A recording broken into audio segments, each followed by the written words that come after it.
ada Undang-Undang Nomor 14 Tahun 2008 tentang Keterbukaan Informasi Publik, disingkat KIP-KIP. Itu tentangnya. Nah, di dalam undang-undang tersebut, KIP tersebut, dilahirkan suatu lembaga yang disebut Lembaga Komisi Informasi, disingkat KI. Komisi Informasi menurut undang-undang tersebut ada di setiap provinsi, kabupaten, kota, dapat dibentuk di kabupaten kota, dan tentunya di tingkat nasional juga ada. Kami di tingkat nasional.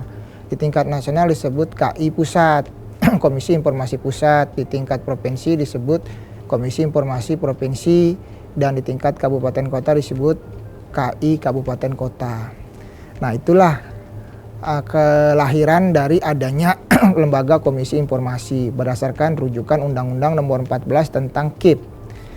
Adapun yang melandasi lahirnya Undang-Undang KIP tersebut adalah satu, karena adanya Pasal 28F Undang-Undang Dasar Negara Republik Indonesia. Di situ disebut bahwa hak konstitusi, hak setiap warga negara Indonesia untuk mendapat, memperoleh, mengembangkan informasi bagi dirinya dan komunitas sosialnya. Intinya di situ. Inti tentang pasal 28F, hak konstitusi, hak asasi manusia terhadap informasi.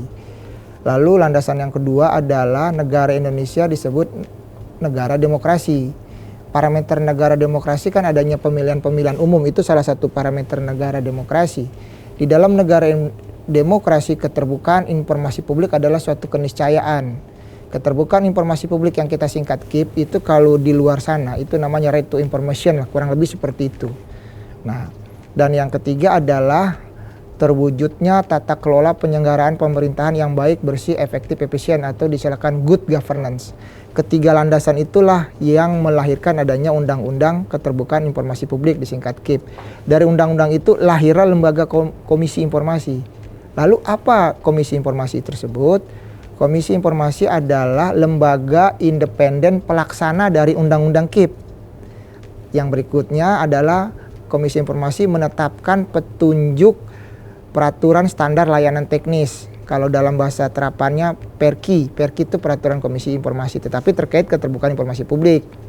Dan yang ketiga adalah menyelesaikan sidang sengketa informasi publik dengan sidang adjudikasi, non litigasi, dan atau mediasi. Nah, itulah tentang Komisi Informasi yang ada di Republik Indonesia. Sebagai pelaksana dari Undang-Undang Keterbukaan Informasi Publik, garda terdepannya kan KI lembaganya, lembaga negaranya. Nah, untuk melaksanakan itu kan dia harus bersinergi, berkoordinasi, berkomunikasi, karena di dalam undang-undang itu spiritnya ada badan publik, ada warga negara kan. Adanya dispute, perbedaan pemahaman diselesaikan dengan sidang adjudikasi. Makanya tugas tadi saya sebutkan menyelesaikan sidang sengketa informasi publik, adjudikasi non litigasi. Kalau adanya perbedaan pemahaman atau ada permohonan yang tidak ditanggapi dan yang lainnya. Nah, tadi kan saya bilang pelaksana dari Undang-Undang Keterbukaan Informasi Publik, bagaimana kami bisa melaksanakan? Kan harus diberikan pemahaman, harus diberikan sosialisasi, harus diedukasi lah publik, badan publik dan masyarakat. Makanya ada bidang komisioner bidang advokasi, sosialisasi, edukasi.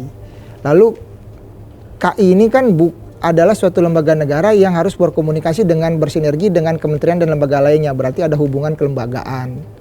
Bukan menjadi suatu oposisi nih KI, tapi dia harus bermitra, bersinergi dengan kementerian dan lembaga-lembaga lain. Lalu yang tadi menyelesaikan sidang sengketa. Nah, di KI juga kan salah satu tujuan KI pengembangan dan penelitian ilmu pengetahuan. Berarti ada riset di sini, ada pengkajian di sini. Makanya ada bidang penelitian di kita di tingkat pusat. Di tingkat daerah tidak, karena komisioner di pusat kan 7. Komisioner di daerah 5. Nah, jadi memungkinkan kita membentuk komisioner bidang penelitian. Lalu karena kita regulasi juga kan tadi menetapkan peraturan-peraturan komisi, makanya harus ada bidang juga, bidang regulasi. Nah, itu bagian besarnya yang nanti turun dalam event-event atau program-program dari masing-masing bidang tersebut. Program kerjanya di situ. Di sisi lain kita juga mengacu kepada RPJMN yang ditetapkan oleh pemerintah. Dan kita juga punya yang namanya Renstra. Nah, mengacunya di situ programnya. Bagian besarnya tadi bidang-bidang yang tadi. Itu.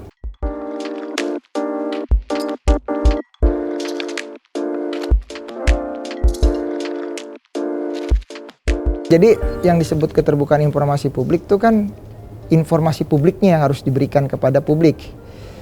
Informasi publik itu definisi menurut undang-undang adalah informasi yang dihasilkan, dikirim, diterima, dikelola, disimpan oleh suatu badan publik terkait tata kelola penyelenggaraan negara.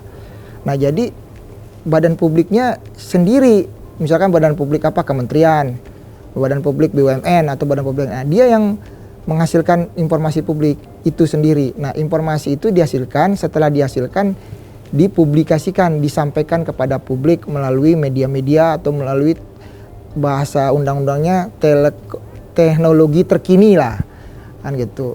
Kalau dulu dengan papan-papan pengumuman, kalau sekarang kan dengan teknologi informasi, ya, itulah informasi publik yang disampaikan kepada publik. Nah, informasi publik yang mana? Informasi yang terbuka. Terbuka itu adalah tersedia setiap saat, berkala, dan serta-merta.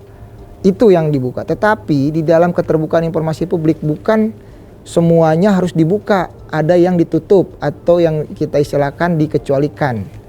Informasi dikecualikan. Di pasal 17 Undang-Undang disebutkan masih dalam proses hukum terkait pertahanan keamanan negara, ketahanan ekonomi, hak atas kekayaan intelektual, dan yang lain-lainnya termasuk data pribadi. Itu ada item-item yang dikecualikan.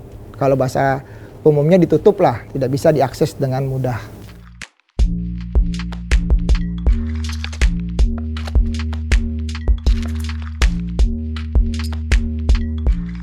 Jadi gini, kalau yang disebut masyarakat, dalam hal masyarakat tadi kan saya bilang, informasinya ada di badan publik. Badan publik apa? Mau tahu apa? Mau tanya apa? Tergantung kan di situ.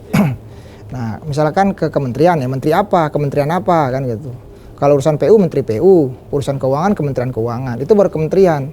Kalau urusan perguruan tinggi, sekolah, ya tanyanya ke Dikti, Dikbud, atau perguruan tinggi negeri, kan gitu. Kalau mau tanya BUMN, ke BUMN. Nah, informasinya ada di sini. Badan publiknya harus menyampaikan informasi kepada publik dengan tadi sarana telekomunikasi terkini. Apa itu? Bisa dengan media sosial, website, dan yang lain. Tapi pada dasarnya kan di website. Karena website kan adalah jendela pertama dari suatu badan publik. Jadi orang melihat dalamnya kan lihat dari website aja dulu pertamanya. Di dalam website itu kan ada banyak informasi. Apa yang informasi yang tadi? Yang harus dibuka yang seperti apa?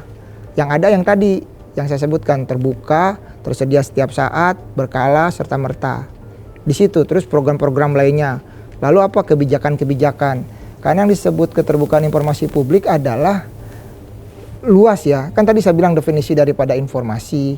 Jadi kebijakan itu pun dihasilkan oleh suatu badan publik harus disampaikan kepada publik. Jangankan masalah kebijakan, juga masalah profilnya aja. Profil pejabatnya juga harus disampaikan. Karena kan namanya pejabat, di pejabat publik harus terlihat. Nah, itu masuk kategori misalkan berkala. Karena kan pejabat bisa saja ganti-ganti, kan berkala deh jadinya. Seperti itu. Yang jelas kalau laporan keuangan udah pastilah orang kita uang rekitan yang dipakai kan gitu. Jelas harus disampaikan kan gitu. Makanya disebut badan publik.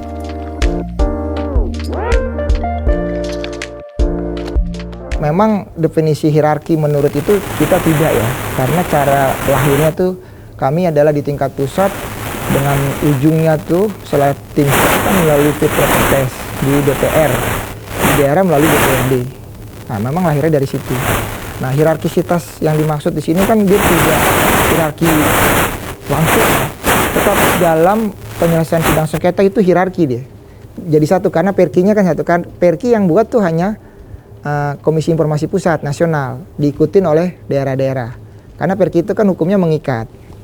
Definisi hierarkinya di situ. Terus bentuk pelaksanaannya apa? Kan kita ada pola komunikasi koordinasi antar pusat sama daerah. Lalu kalau menghadapan dengan badan publik, di sini kan berlaku rumus Negara Kesatuan Republik Indonesia, biarpun dia tidak hierarki ya. Artinya adalah kepada badan publik dan harus dilihat hierarkinya juga.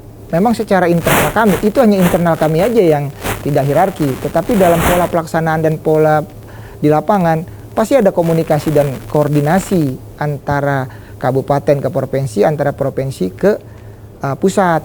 Tadi contohnya. Lalu dalam hal merekrutmen pasti ada perwakilan dari pusat yang diturunkan ke provinsi. Kalau di tingkat kabupaten kota, perwakilan provinsi yang diturunkan ke kota. Itu kan bagian dari kita mengelola supaya di internal kita adanya hierarki. Tapi yang dimaksud hierarki seperti maaf nih misalkan tentara, polisi memang tidak seperti itu gitu hierarkisitasnya di situ, karena pola pembentukannya kita yang sesuai dengan undang-undang. Karena kan tadi saya bilang kami lahir dari undang-undang, undang-undangnya bicara seperti itu ya kami harus melakukan seperti itu gitu.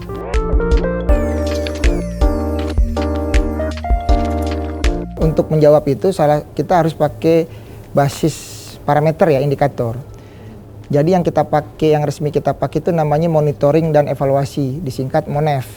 MONEV itu bukan rekayasa dari Komisi Informasi, tapi MONEV adalah kewenangan dari undang-undang yang diberikan kepada kita tadi. Sebagai pelaksana dari undang-undang, kita gimana mau melaksanakan, kan harus melihat badan publik, memonitor badan publik, makanya ada MONEV.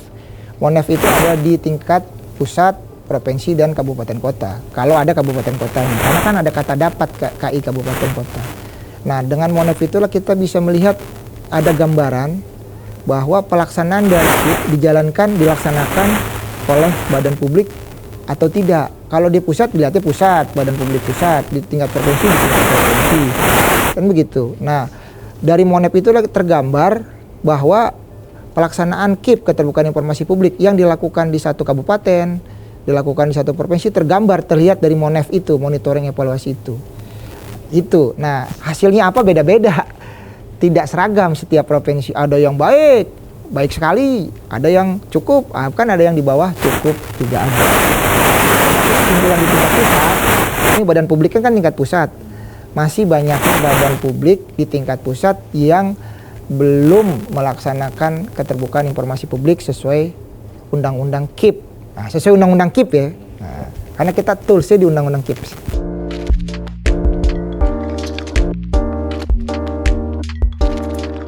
Kita kan merujuk kepada undang-undang KIP tadi. Undang-undang KIP yang tadi saya bilang, mana informasi yang dibuka? Apa nih, ada apa? Tersedia setiap saat, berkala atau apa. Paling tidak gini, mana PPD-nya ada, mana SK-nya, kan seperti itu contoh-contohnya. Nah, kendala-kendala itulah, parameter-parameter itulah yang badan publik yang kategorinya kurang atau tidak, itu dia nggak melaksanakan itu. Karena kan kita dari tools itu, toolsnya undang-undang. Undang-undang menyatakan ada PPD, undang-undang menyatakan informasi yang terbuka seperti ini, A, B, C, D, F, G. Perkinya menyatakan seperti ini. Nah, tinggal dia sebenarnya men-share aja itu. Nah, kalau dia tidak menghasilkan yang tadi disebut informasi publik, tidak menghasilkan informasi itu, pasti kita menganggap dia belum melaksanakan undang-undang KIP. Itu ada di tingkat nasional, di tingkat provinsi, bahkan ada di tingkat kabupaten kota juga. Makanya beda-beda ini menyikapinya. Dan bagaimana KI melaksanakan dengan MONEV itulah, kan tadi dibilang kita memonitor, mengevaluasi. Setelah hasil itu kita komunikasi, koordinasi, melakukan konsultasi, apa sih kelemahannya, apa sih masalahnya tidak melaksanakan, kan seperti itu dengan badan publik. Makanya di depan tadi saya bilang ada komisioner bidang kelembagaan, melakukan komunikasi, koordinasi, konsultasi atau sejenisnya lah terhadap publik. Dan kami bukan mengoposisikan diri, justru mitra di sini. Ya, seperti tadi itu bentuk-bentuknya.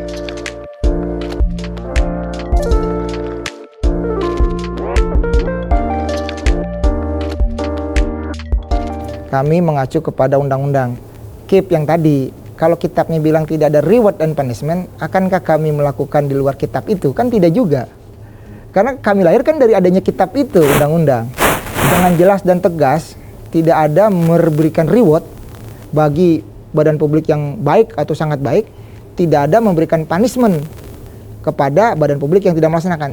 Tetapi yang namanya badan publik dan di dalamnya ada pejabat publik, kan dia harus beretika, dia harus memahami fungsi tugasnya, dia melayani publik.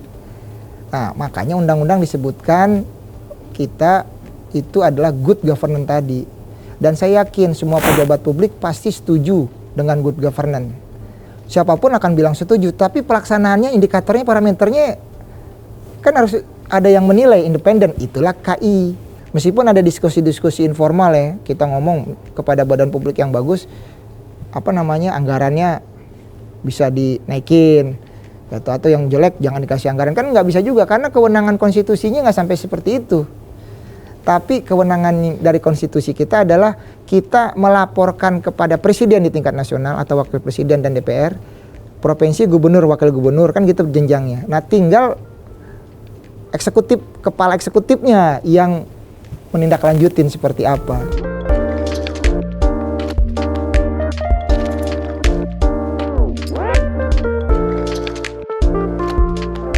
Artinya kita tidak hanya saya sebagai ketua ya, tetapi semua komisioner pasti melaksanakannya sekali lagi sesuai dengan apa yang ada di dalam undang-undang tersebut dan apa yang ada di dalam peraturan Komisi Informasi itu dulu, karena hukumnya di situ. Nah di dalam melaksanakannya itu memang setiap register-register atau masalah-masalah itu kan berbeda-beda menghasilkan suatu putusan dari Komisi Informasi apapun itu registernya. Batasan kewenangan dari Komisi Informasi hanya sampai menghasilkan putusan. Itu. Setelah putusan, konstitusinya menyatakan 14 hari apabila para pihak, artinya para pihak yang bersengketa itu menyatakan keberatan terhadap putusan Komisi Informasi, dia melayangkan gugatan kepada Petun. Nah, nanti diproses di PT UN atau Pengadilan Negeri. Di Petun atau di Pengadilan Negeri bisa saja membatalkan putusan KI, bisa juga menguatkan. Setelah lahir putusan dari Petun, putusan Petun itu masih nggak terima juga para pihak sampai ke Mahkamah Agung. Nah, gitulah prosesnya. Tetapi apabila masuk dalam 14 hari tidak ada keberatan dari para pihak, berarti setelah 14 hari ke depan putusan dari Komisi Informasi itu adalah berkekuatan hukum tetap, harus dilaksanakan, diminta penyelesaiannya, diminta eksekusinya. Makanya kami disebut kuasi dari peradilan. Kuasi itu tengah-tengah mengambil sebagian dari peradilan dalam hal apa? Informasi publiknya.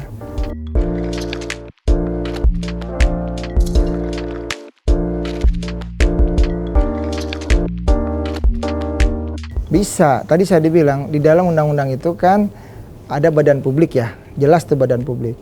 Nah sekarang ada publik, artinya pemohon. Katakanlah kalau masalah permohonan pemohon.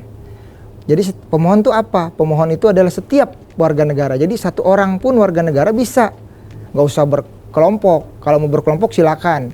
Mau pakai organisasi juga silakan. Tapi kalau organisasi harus berbadan hukum. Nah, kalau sendiri kan cuman sendiri saja yang maju.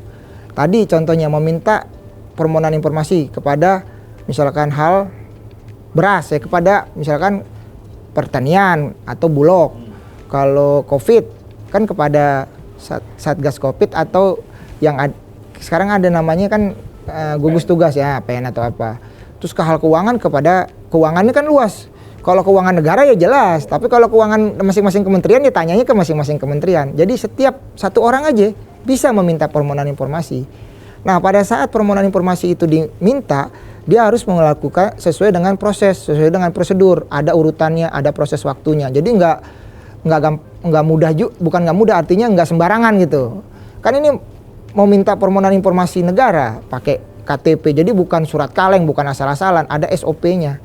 Nah apabila nggak dijawab, apabila tidak sesuai dengan permohonan, itu kan ujung-ujungnya disengketakan. Nah itulah tadi kami bisa menyengketakan. Disengketakan itu kami berhak memanggil badan publik, siapapun itu. Nah di sisi lain ada pemohon. Nah, jadi pemohonnya adalah setiap warga negara Indonesia, sekumpulan orang atau organisasi yang berbadan hukum. Organisasi harus berbadan hukum. Kalau organisasi nggak berbadan hukum kan nggak. Siapa termohonnya? Kan ada pemohon, ada termohon. Termohonnya pasti badan publik. Apa itu badan publik? Ya tadi bisa kementerian, bisa perguruan tinggi, bisa BUMN, bisa macam-macam yang sumber anggarannya dari APBN atau APBD. Definisi badan publiknya seperti itu. Nah, jadi bisa memohon. Saya pengen laporan COVID misalkan. Ini mintanya masa laporan COVID mintanya Kementerian Pertanian. Nah, kan salah kamar. Ke badan publiknya harus jelas juga gitu. Harus sesuai, kan luas ini. Informasinya luas definisi. Artinya secara umum masyarakat bisa menggunakan informasi publik. Bisa. Berkaitan untuk badan negara. Bisa. Tentu dengan prosedur dan ya sesuai dengan undang-undang. Dan menurut pengamatan saya udah banyak tuh pemohon yang artinya satu orang gitu ya. Tidak hanya di pusat ya, di tiap-tiap provinsi banyak kok. Artinya banyak tuh dia menanyakan ke badan publiknya, termasuk perguruan tinggi. Nanya nilai aja bisa kok. Nilai ujiannya dia bisa nanya, karena nilai itu kan berlaku bagi dirinya. Ya kan tidak berlaku buat orang lain. Bisa dia nanya ke dosen. Banyak tuh, ada juga yang hal-hal lain lah saya memantau itu. Jadi artinya kalau saya lihat partisipasi masyarakat, itu kan bentuk partisipasi dalam masyarakat dalam good governance ya, untuk menciptakan kontrol sosial. Saya melihat di beberapa tahun terakhir sudah mulai, bukan sudah mulai, artinya udah baik gitu loh. Dan yang dimohonkan tuh yang substansi, bukan yang kecil gitu, bukan yang main-main gitu. Makanya rata-rata sekarang bentuk permohonan informasinya adalah pasti dia informasi dikecualikan. Nah, karena apa? Karena informasi dikecualikan itu terjadinya perbedaan pendapat, dispute. Kalau laporan keuangan udah harus dibuka, udah banyak yang buka, udah selesai urusannya. Laporan tadi profil udah banyak yang buka di websitenya. Era sekarang bukan era permohonan yang seperti itu gitu. Kalau dulu awal-awal mungkin ya karena masih gagapnya pihak-pihak gitu. Saya rasa itu.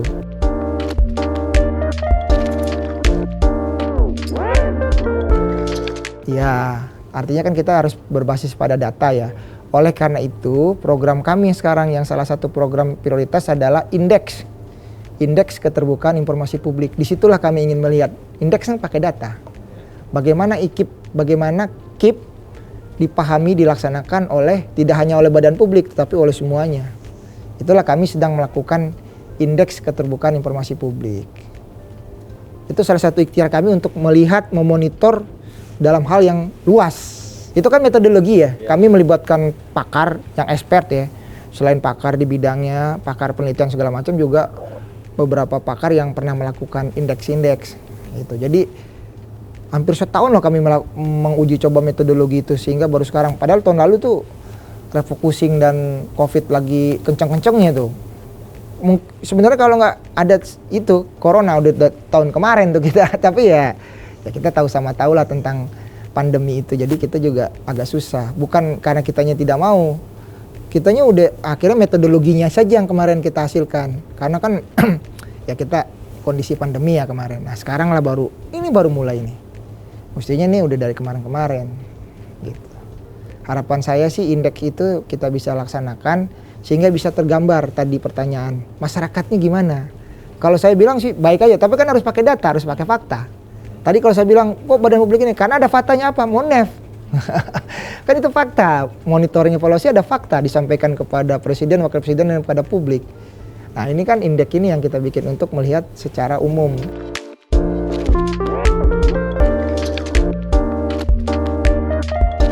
Saya mengharapkan kepada publik dan kepada badan publik itu, mari kita melaksanakan keterbukaan informasi publik sesuai dengan aturan.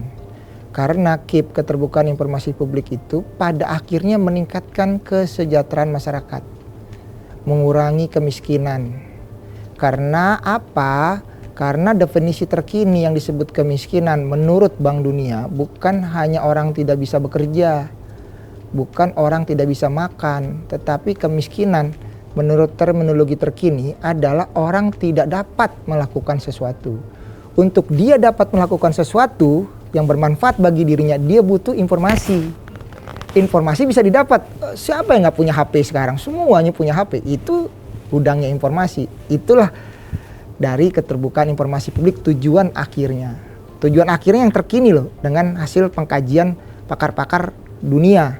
Kalau tujuannya udah jelas tadi di undang-undang udah ada tuh, ada 7 tujuan di dalam undang-undang KIP. Tetapi ditambahkan dengan right to information di luar keterbukaan informasi publik di sini, itu meningkatkan kesejahteraan masyarakat. Itu definisinya. Jadi harapan saya, mari kita membumikan spirit dari keterbukaan informasi publik demi bangsa dan negara kita.